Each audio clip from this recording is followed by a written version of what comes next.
mainstream media continues to attack the president. You're a pig, you are a bully, and you are doing disgusting things to this country. They're focusing more on insults than results. There is an unremittingly hostile atmosphere surrounding this president, generated by the mainstream media. What do you think of the president's tweet? He's just hitting back, taking all the blows from the major news outlets, and he's just hitting back. President Trump saying Republicans in the Senate should repeal Obamacare first and replace it later. We're, looking at every possible option of repealing and replacing Obamacare. We've got an obligation to stick it out until it's done. We have no business taking a recess, and we should cancel the recess altogether. A major event at the White House today with the president hosting the president from South Korea. Year of strategic patience with the North Korean regime has failed, and frankly, that patience is over.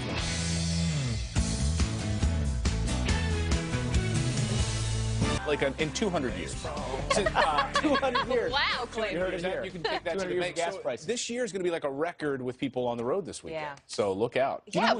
Go ahead. No, I was just going to say, so send us in your photos. I think 4th of July is one of my favorite holidays of the year. That's amazing. Because it just reminds you of how great this country is. And at a time right now, I think we all need to be reminded of that. Right. But also just the barbecuing, being with family. It's good weather outside. You're in the pool. You're hanging with your dogs, your friends. Speaking of dogs, we're going to have hot dogs on the show. And Joey Chestnut, of course, you know the guy, he eats like 500 hot dogs at one time, and he always wins like the big Coney Island hot dog I know. It makes me sick to watch. Yeah. So I think, you eat like about 10 per show. So I do. Try to see if you I'm going to take them on, and we're limiting it to 45 seconds so that I have a chance to win. So he's gonna sort of like be warming up before his big competition, and you're going to help him get there. We're going to help him warm up. What time? I want to tell people what time that is because I know they're going to want to watch. 8 o'clock hour. I have to check. We'll have maybe check. I hope you're not. Show. I hope you didn't eat No, breakfast. I haven't eaten anything for a day and a half. I'm ready to go. You're going to warn them to turn it on and watch it, or to turn it off? Just to make sure they don't turn it off, to stay on. Also, my dog, Golden George, is joining us. So we got a lot of dogs on the show today. Yeah, how to keep your dogs cool for the summer and over the holiday, because as you know, just some of the places around the country are so hot. And you know who else it's a big day for today? Rick Reichmuth. I mean, you can't get the weather wrong on the 4th of July weekend. True. People want to know if it's going to rain or it's a tall order. Sunny. Has he showed up yet? I don't know, but he better be on his A game today. He's on the computer this morning. Meanwhile, we've got some politics to talk about because it has been an absolutely crazy week. Of course, we've got the health care law that's going through whatever machinations it's going through, and we have this other piece of legislation now that Democrats are getting on board. Did you hear about this new piece of legislation? It's basically a Plan C, maybe C stands for crazy, in that the Democrats have tried the Electoral College to discredit the president. They've tried the Russian collusion conspiracy. They tried boycotting the inauguration. But this is basically a Plan C to say, we're going to pass a bill based on the 25th Amendment of the Constitution that says the president of the United States is mentally incapable of being... He's insane. So we got to get him out and, I guess, replace him with Mike Pence. That's the plan now with this new Democrat-led bill. That's right. And apparently, they would have to get the vice president to sign off on it as well, or a majority of the cabinet. So there's no chance of this bill passing. But shockingly, 25 Democrats have signed on to this bill, including disgraced former DNC chairwoman Debbie Wasserman Schultz. I think we have a list of some of the members. These are 25 members of the House of Representatives, Democrats, who've signed on to a bill saying that President Trump is mentally incapable of being president of the United States. So this is how they're spending their time. I mean, you think about the bills that were proposed to them this week, the Kate Steinle bill being one of them. They're not voting for that, which is only common sense about, you know, deporting criminals or, making sure that they are charged. Or City's bill. Absolutely. Very common sense bills. Oh, no, we're not going to vote for that. But let's vote for a bill that says that our president is mentally ill to get him impeached. Yeah, here's somebody that's sponsoring the bill. Let's listen to Representative Jamie Raskin. I want to tell my son that he should never look at this president of the United States as any kind of role model. He is no gentleman, and he seems increasingly like a barbarian in terms of his treatment of his fellow citizens. So something is deeply wrong at the White House, and we hope whoever's in control over there can get on top of it and pull back from this terrible situation. Oh, so his argument is that that the president is not a role model for his kids. Oh, so that's the qualification for Does that make you president of the mentally United ill? States? Right. I mean, that's what he just said there. That because the president's not a role model, that then therefore you should pass this mental incapacity. So they've gone from impeachment to mental incapacity. But you pointed it out. I thought it was a great point.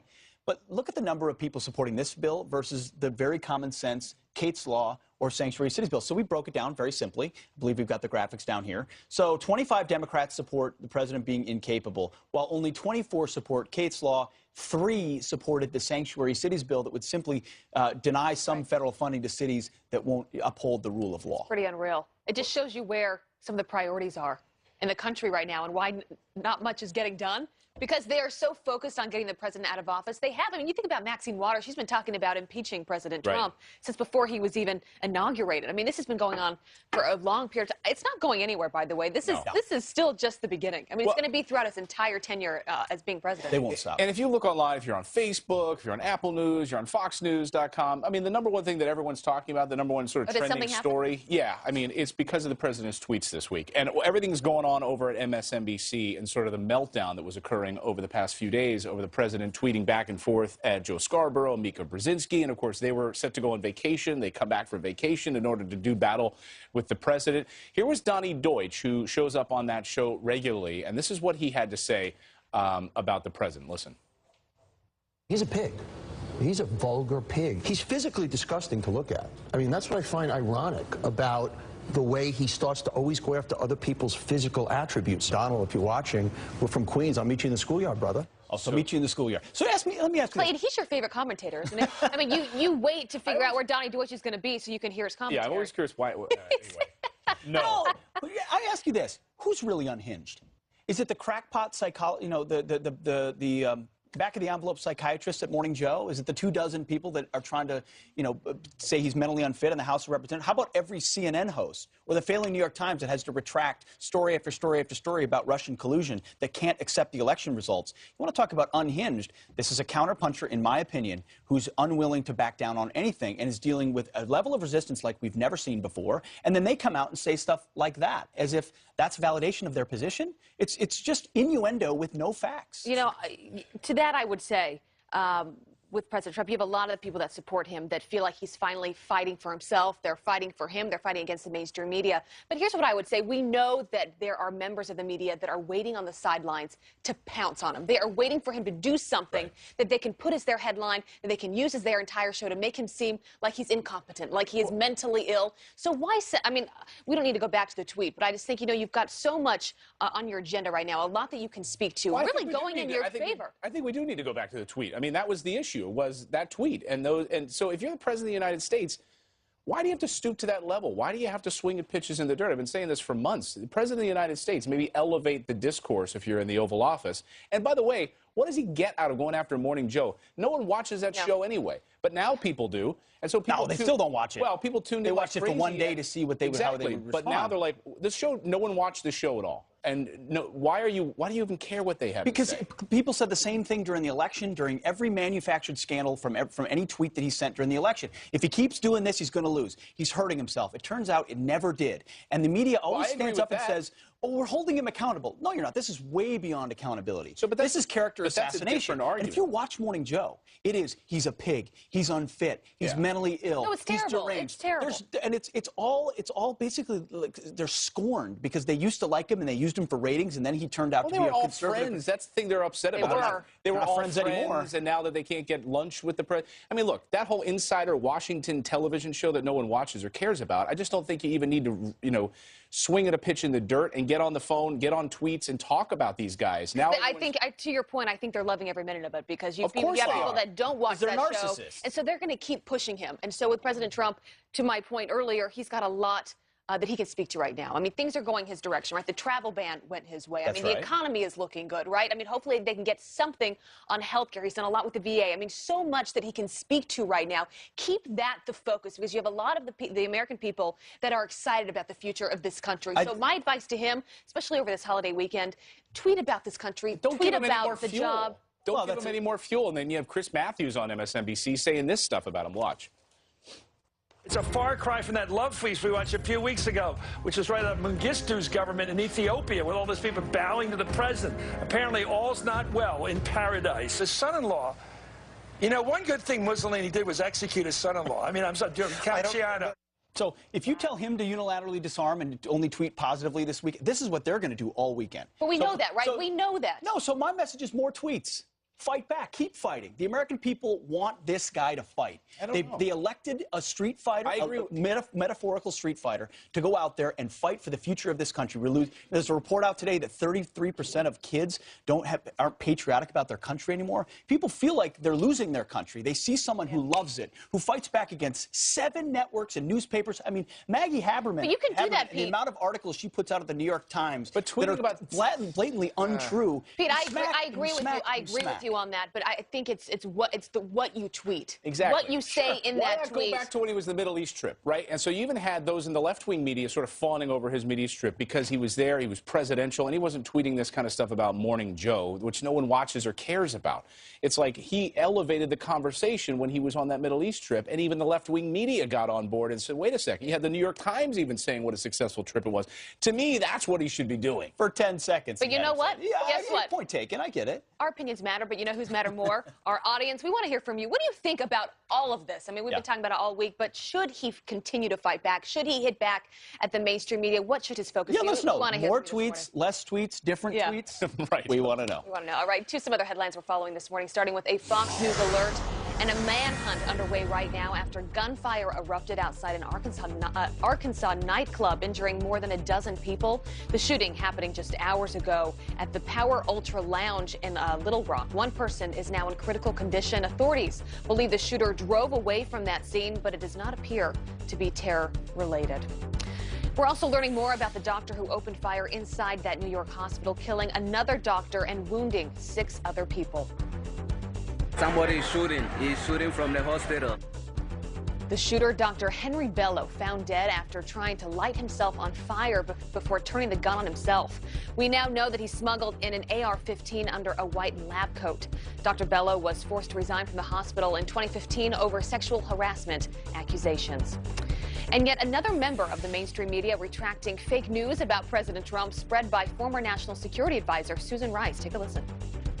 We did blow the whistle on the Russians on October 7th, and that came as soon as the intelligence community and all of its component parts, 17 agencies, came to a consensus conclusion that the Russian government at the highest levels was involved in an effort to play in our electoral process.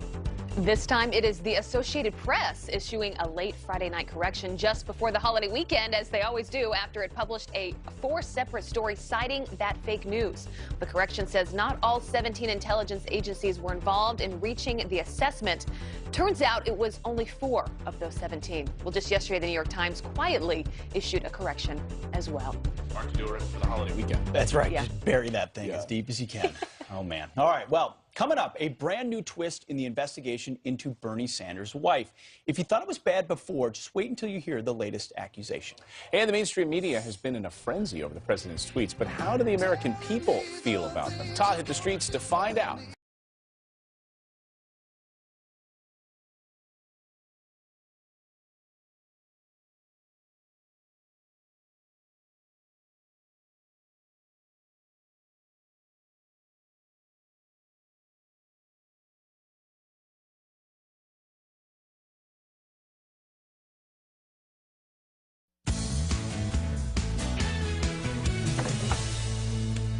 All right, welcome back. Well, the firestorm of the president's tweets has been a feeding frenzy for the mainstream media. But how do average Americans feel about the president using social media to connect with his supporters? Well, Fox and Friends correspondent Todd Pyro hit the streets and joins us now with the feedback. Good morning. Good morning, guys. Yeah, we went out there talking to people yesterday following the whole Mika and Joe thing and tried to get the general consensus as to what's going on out there. And here's what people have to say.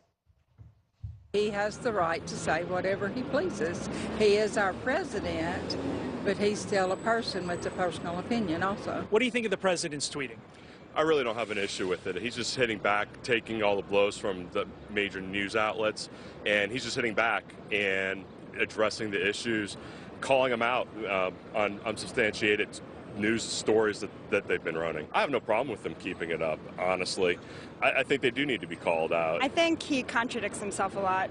He needs to kind of chill out and do his job outside of Twitter. What is your opinion of Donald Trump's tweeting?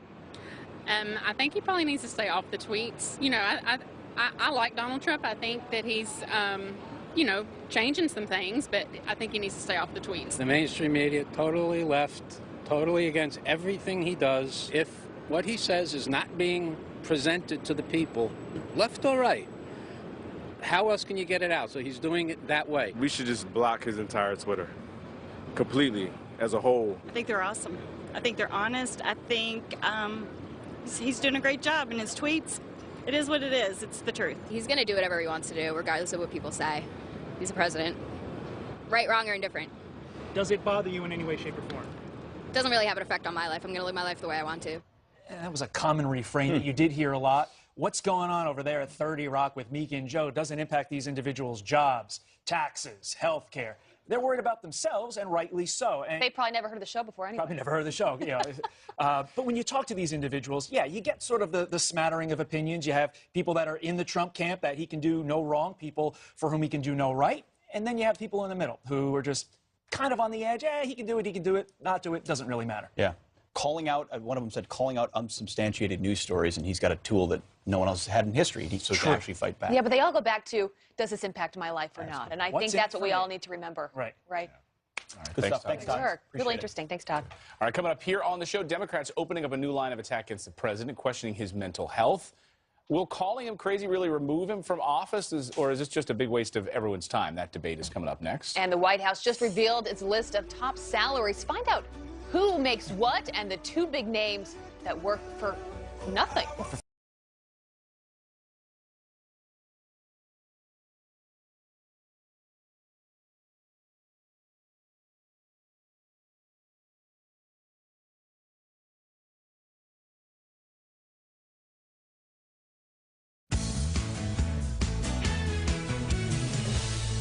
And we are back with some quick headlines. The state of Nevada is officially going green. Recreational marijuana now available to anyone 20 years and older. Recreational marijuana is now legal in 7 states across the U.S. and Washington, D.C. And Oklahoma is now the 4th state to sue opioid drug makers. They say the risks of the drugs is not clearly represented and the companies engaged in deceptive marketing, which is helping to fuel the addictive epidemic. Pete, over to you. Thanks, Abby. Well, the so-called mainstream media in hysterics once again, this time over the president's mental health. But are they finally taking things too far, as if they haven't already? Here to debate it, former DNC senior advisor Zach Petkanis and the former national spokesperson for Donald Trump for president, Katrina Pearson. Both of you, good morning. Zach, I'll start with you. So you've got 25 congressmen in the House of Representatives prepared to introduce a bill that would say that the President of the United States, per the 25th Amendment of the Constitution, is mentally unfit to be president. Can you not acknowledge that this has gone way, way too far? Well, first, I think the legislation was introduced in April, and it's about a general clarification of the 25th Amendment. No, they're saying President Trump is unfit. Well, look, I mean, I think a better use of time would be spending on fighting the health care bill that would take 23 million Americans off of their health care. I think a better time would be protecting the Russia collusion investigation. However, I think that what they are responding to is some really erratic and irresponsible behavior by this president that goes back several years. I mean, what would you call somebody who says that the Supreme Court Justice Antonin Scalia was murdered as part of a large conspiracy? What would you say about somebody who said that his political opponent, Ted Cruz, his father, was part of the conspiracy to kill John F. Kennedy? What would you say is somebody who says who watches cable news for five hours a day and cannot control basic impulses that every other American is able to do? Katrina, I mean, that's what this is in response to. Well, there are tens of millions of Americans who voted for this person that's supposedly unfit. I mean, Katrina, is that not an indictment of them? Well, exactly. It's tens of millions of people who they're also saying is mentally incapacitated to make their own decisions. And, you know, we can talk about conspiracy theories, but I think what's really happening here, Pete, is the simple fact that amnesia seems to be the primary symptom of this rabid Trump derangement syndrome. It's like the left can't seem to remember that the election is over. The people have spoken.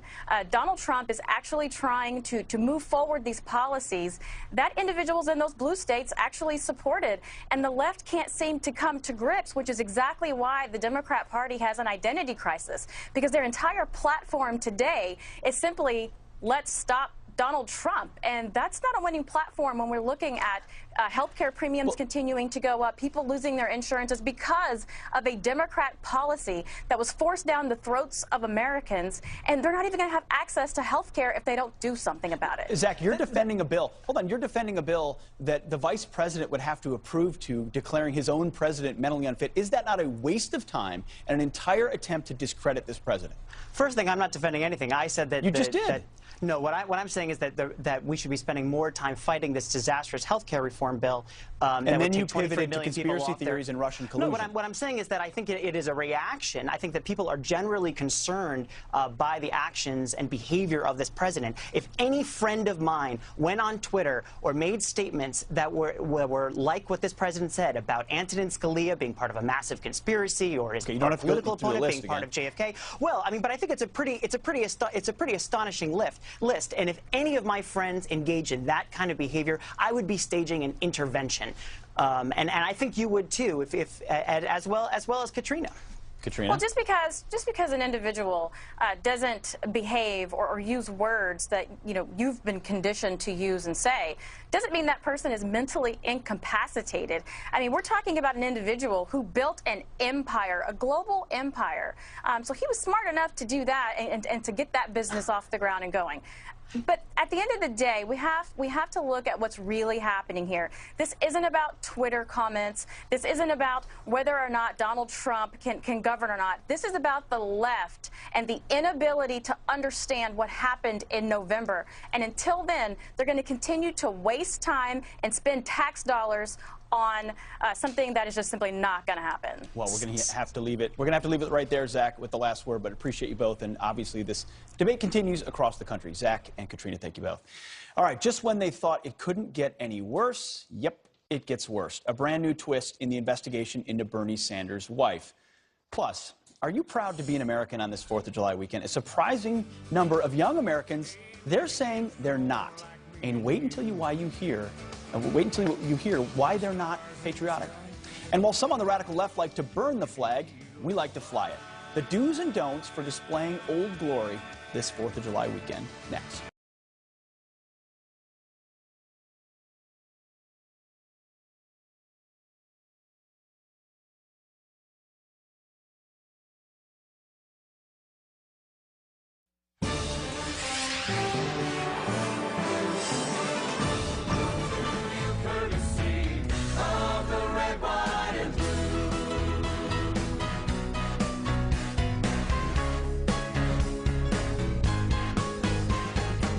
Oh, look, Dave's on camera. Hey, Dave. Welcome back. We love Floor Dave. Manager Dave. Welcome back on this great weekend, one of my favorite weekends of the year. We get to bask in the glory of this great country. And we've been asking you all weekend to send in your proud American pictures of your family sort of celebrating July 4th. That's right. And they always, as always, they come pouring in. Dee sends in this picture of her dad, who served in the Marines in Korea. How about that? Susan sends in this picture of her husband and her son, both proudly serving their country in the Army and the Marines. And Mark sends in this photo of his police officer son and says he makes him a proud American. So keep sending us your photos. Maybe out at the parades, dressed. We've seen some dog pictures, by the way, too. Send in your dog pictures dressed up with like red, white, and blue. Oh, I'd like to see please a do. That'll patriotic make my morning. Cat photo, too, please. But you know what's kind of sad? I haven't seen a lot of patriotic I know. cats. I'd like to see one. Did you guys see this new YouGov poll that came out about millennials? This is disheartening because if you grow up in this country and you really love this country and you're proud of the American history that we've gone through in this country, you want to be patriotic. And when you look at these millennials now in this new YouGov poll, I mean, a third of millennials say they're not patriotic. They don't really stand by America. They don't have anything to be proud of as being an American. It's really sad. That's right. Here's the full screen. We've got the information. 35% of people under 30 say they're not very patriotic or not patriotic at all. I think we'll put it up there. But this doesn't surprise me at all, unfortunately. If you look at the indoctrination of high schools and junior highs that don't teach American history properly, or they teach a revisionist form of it, then you go to higher education, our colleges and universities where they're getting baptized in safe spaces and sort of microaggressions. Microaggressions and being coddled and told that America is not the best country on the planet. You look at our culture and our media and Hollywood and our politics. They're all controlled by the organs of the left that are indicting America as opposed to holding it up for what it is. They're talking about socialism, not capitalism. Right.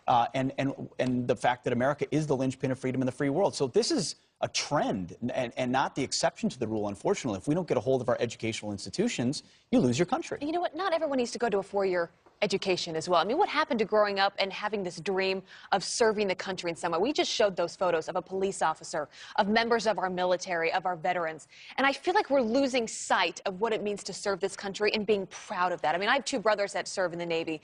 And when I hang out with them and their friends, I remember the 4th of July with them 2 years ago. Probably one of the most memorable holidays I've had because they are the ones that are so proud to be in this country and to serve this country.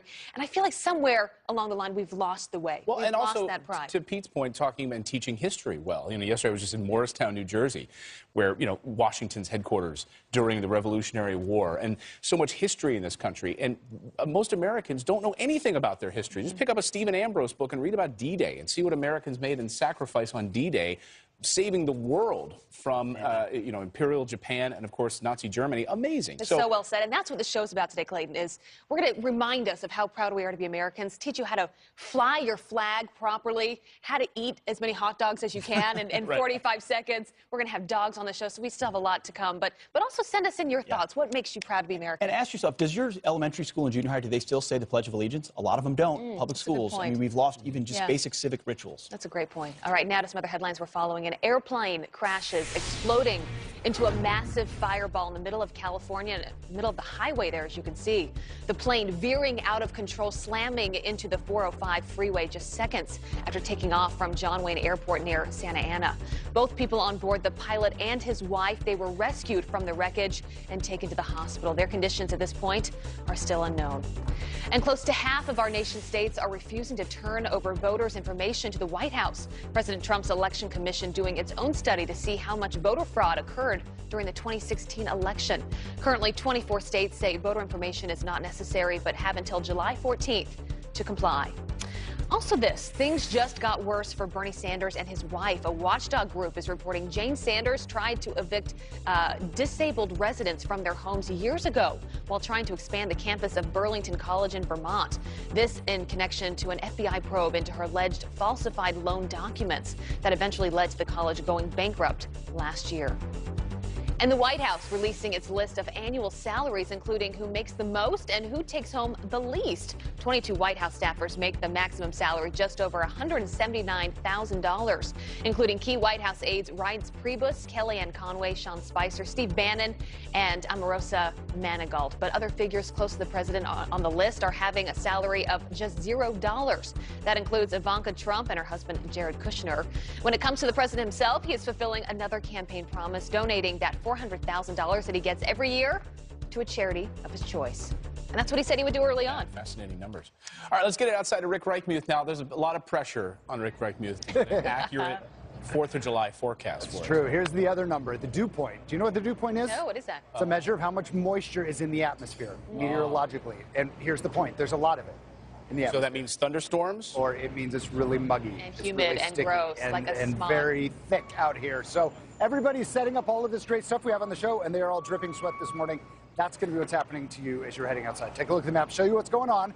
Here's the temperatures. Those are the actual air temperatures. But anywhere where you see kind of the green and the yellow on the eastern half of the country, it's also really humid along with this. And so it's going to feel much, much stickier than that. You can kind of see this cold front that's from around areas of Texas, cutting just to the east of Chicago right now. Anywhere to the east of that, that's where the soupy air is. We also have some pretty heavy showers down across parts of the south end towards Texas. That storm, this whole kind of area moves out throughout the day today, so we'll see some spotty showers and thunderstorms. Rick, I was saying it's a big outside. weekend for you. You can't mess it up for people. They got to know what their weather is. It's a big weekend every weekend. No, I mean big pressure this weekend. You just think it's big right now, but it's big every weekend. That's right. All right, well, it is a 4th of July weekend, and we want to proudly display our stars and stripes. But did you know there are some very specific do's and don'ts when it comes to flying the flag? That's right. Here to explain, Sean Powers from the American Legion, and we want to thank the Home Depot Foundation and for donating the stand and the flags, which works to improve the homes and lives of our veterans. Sean, thank you very much for being here. Oh, this my morning. pleasure. My pleasure. So the American Legion does a lot to make sure that the flag is respected and handled properly. What do folks need to know? First of all, we'll start off with this flag over here. And this is a normal stand where you have the flag here. And with this stand, it's just one position, one angle, and you're all set. And this is a beautiful flag set, very cheap, very inexpensive. What if you don't have a flagpole? If you don't have a flagpole, you can also hang the flag either against building or against a thing, against your house, and you would display it like this. Now, the problem is people, when they want to display it vertically, because they might not have the room, that's right, they go to change it, and that's actually incorrect. Yeah. So you have to actually flip it over, and then you end up with the flag this way, where you actually have the stars union. are always on the left. The union is always... When you're displaying it vertically, yes. When you're displaying it vertically or horizontally, in that case. Yes, but there's an exception to that, and you know the exception because you used to have that. Absolutely. On the right side of a uniform or a vehicle, you have the union going forward because it looks like it's going forward rather than in retreat. That's right. And in the right side of the uniform. That's why when you see the patch on military uniforms and it looks backwards, it's actually meaningful to say we're charging forward into battle. Perfect. And that's on the right-hand side, and also on vehicles. And this is also referred to as the Air Force One flag because when they're painted, originally when they painted the flag on Air Force One, they decided, no, it's not going to go in retreat. All right, what if you are hanging a flag, can you keep your flag at night outside? You can, and here's two ways we can do it. I have here solar lights, and since solar lights now have expanded and have gotten so great, you can put one in the stake, in the ground, you could have it shining up on the flag, or you could actually even take the stake out of these kits, and you could get some cable ties and put it either to the pole or to the staff itself. Now, these are a smaller flag like this, but then if you have a flag with an actual pole with a finial on top, there's actually a hole that goes right through here, catches it here, and it shines there all night. Is the point that you need to keep it lit if you're flying at Yes, night? sir. Yes, sir. That's the point. Yes, sir. From dusk to dawn. How about rain? Rain, you can keep the flag out in inclement weather, but it should be a flag that can stand the elements. So you want to put a cotton flag out there that's going to get ripped and torn from the wind, and you also don't want to put one out there that's going to bleed. You don't want those colors to bleed at all. They have to stay firm. Of course, it never touches the ground. Right. You never, ever have it touch anything. You also see in some stores will have a display, and they might even have the flag like touching a top shelf or something like that. That's also improper. But God willing, things happen. And if the flag does touch the ground, you can clean it. You can take it. You can clean it. You can dry clean it. The old thing used to be that you destroyed it. And most reputable dry cleaners will do it for free. Wonderful. Sean Powers, thank you so much for this great advice. I know this is the big weekend. Everybody wants to get their flag going outside. Yep. Great advice. Yes, sir. Guys, we'll send it back to you inside. All right, thanks so much, guys. All right, coming up here on the show, it's the glue that's been holding the Democrats' collusion narrative together. 17 of our intelligence agencies. 17 intelligence agencies. 17 different United States intelligence agencies. Oh, well, it turns out that number was wrong. Lieutenant Colonel Tony Shaffer says he's not surprised. The Democrats, did they know it wasn't true the entire time? We'll dive into that with him next. Plus, Corey Lewandowski, Mike Huckabee, and Geraldo Rivera all here live on this big show. Still got over 3 hours to go. Stick with us.